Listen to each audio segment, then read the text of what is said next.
your resource for all things systems and operations so that you can level up your business and live by your own rules. How many times have you been here before where you've hired a copywriter, but when you get the copy, it's not exactly what you were looking for and it doesn't sound anything like you? Or maybe you've hired a graphic designer, but when you see the actual graphics that they've designed for you, they are not your style at all.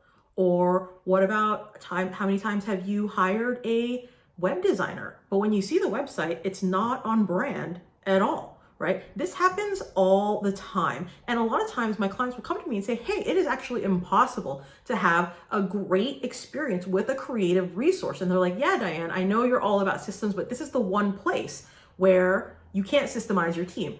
And that's not exactly true. So stay tuned to this video because I'm going to talk you through the exact things that I would do with a creative resource to ensure that you have a great experience with them every single time.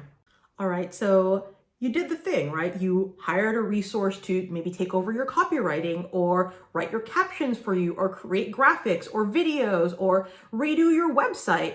But somehow things are not translating. And when you're seeing the deliverables from these contractors or these team members, they're just not hitting the mark. And you might think that, okay, it's just not the same. Working with creatives is very different from working with other types of resources. And, it's just tough, right? There's nothing that I can do to really make this process easier. Working with creatives is always really hard. It's never a really smooth process, but that's not true, right? A lot of my clients have even said to me, hey, I think it's actually impossible to have a great experience with a creative contractor or freelancer or a creative VA because, working with creatives is totally different. But this is my mic drop moment for you. That is not true, right? Because team members are team members, whether they are creatives, whether they are just VAs, whether they are freelancers. It doesn't matter what type of team member they are all team members. And the way that you bring on your team members and the way that you set them up for success is a system. It is a process, right? But there are a few things that working with creative team members should keep in mind, right? You should keep them in mind so that you can adjust and that you can have a really great experience with them every single time. So what do you have to do with creatives to make sure that they are a great resource for your team and that you are getting the most out of the creatives on your team? So that's what I want to talk to you guys about today. So my first tip is to really train and onboard them, right? The same way that you would train and onboard any other person on your team, right? Whether they are a contractor, whether they're a VA, whether they're just doing general admin, whether they are running operations, whether they are, doing data entry, I would train them in the exact same way. Some of my clients have told me in the past that they don't train or onboard their creatives in the same way that they would train and onboard other team members because they don't think that the creative will really care or be interested or think that they think that the way that they do work or what their expectations are, what their values as a business are, or what their general business overview are not things that are going to be important or impactful to their creative resources. And that is totally false, right? All of that information, everything about your business, what you stand for, what your expectations are, what your values are as a business, what your values are as a business owner. These are all really, really important pieces of information for creatives, and especially if they are trying to capture you, right? If they're trying to capture your voice, your tone, your style, your essence in some way, they have to know what you stand for. They need to really understand your business. So that's why it's really important to onboard train them the same way that you would onboard train anyone else coming into your team. Just because they're a creative, don't think that you should just gloss over the onboarding pieces. All of that information is really vital and will only support them in producing better quality deliverables for you, right? And if there's any creative that says, no, I don't actually need to know any of that, that's not important to my process, then that would make me kind of worried and wonder a bit as well, right? So keep that in mind when you're bringing those resources on board.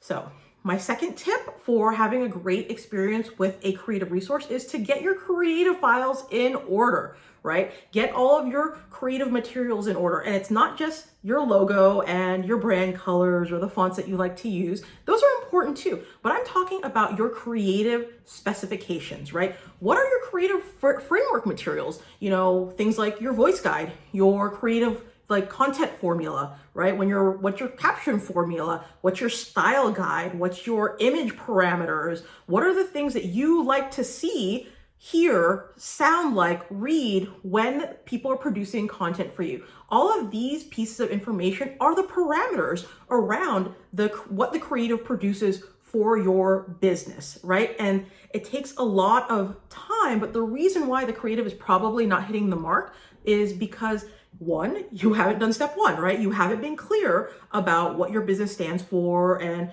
what you do as a business and how you guys do work, what your expectations are. But also number two, because you didn't give them any parameters or guidance around what things should and shouldn't look like, should and shouldn't sound like, should or shouldn't read like. So give them the tools to be successful, right? And tell them what you do and don't want from them. What are the parameters? Because if there are no parameters, well, everywhere is just a starting point, right? So if there's no parameters on what I produce for you or the style or what kind of content it is or any specifications around what images or I'm creating or what the website really looks like, well, I'll just use my best judgment and hope it pans out, right? So that's where a lot of times, if you're not giving them those specifics, those creative specifications, then they're going to struggle, right? They're going to have to go through more iteration cycles to get you what you want. So tip number 3 for working with creatives is to really give good feedback. So, if you've prepped your creative resource, you've onboarded them, and then you've also given them all of your creative briefs, and your first deliverable is still not what you had in mind, don't just scrap the whole thing, right?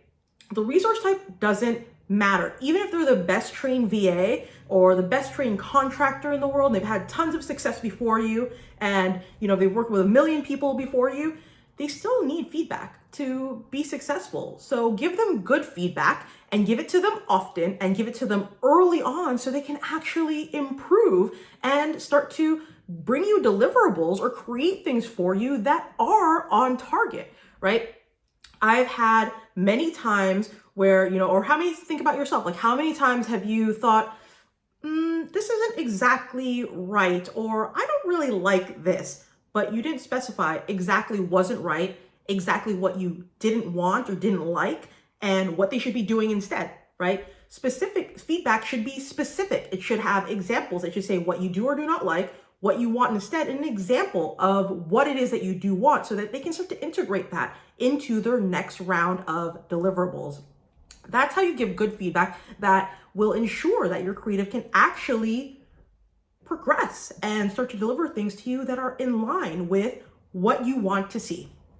All right, so tip number 4 is understand the feedback cycle, right? First and foremost, understand that the feedback cycle is not, hey, I told you something, I shot you a quick email like 20 minutes ago and I haven't seen all the content change. What's going on?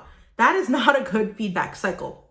Too often, what I see with a lot of business owners is that you give feedback, you don't give good feedback, and you don't give them time to actually improve. You don't give them time to maneuver or make adjustments to what they've produced for you. So you automatically think they're just doing a bad job. And that's not the case a lot of times. And I've actually seen my clients miss out on some really, really great resources because they have just not given them enough time to really make adjustments and improve within the feedback cycle. So yeah, give feedback and give them some time to make adjustments, but also understand the bigger feedback cycle, right? So it's going to take you a couple of iterations to really hone in, refine, and tighten things up where it's just constantly, you're getting exactly what you need every time. And this is across the board. It doesn't matter whether they are a creative, whether they are the best trained VA, whether they are someone who has worked with 100 clients before. They all need feedback, and they all need time to implement your feedback. And they also need a few rounds of feedback to really hit the nail on the head. All right. So if you've been in this place before, don't get discouraged, and remember that the feedback cycle is longer than you might think it is, and to give them a few times through that feedback cycle to really hone and refine your processes, right? So if you are in a place where you're not feeling really confident about leading your team and managing your team, and you want to level up to fully supported CEO of your business, then you might be a good fit for my Develop Your Dream Team Intensive. Apply for a systems assessment, call with me, and I'll tell you exactly how you can become the confident and in control leader of your business and your team. The link is in my bio. So until next time, bye guys.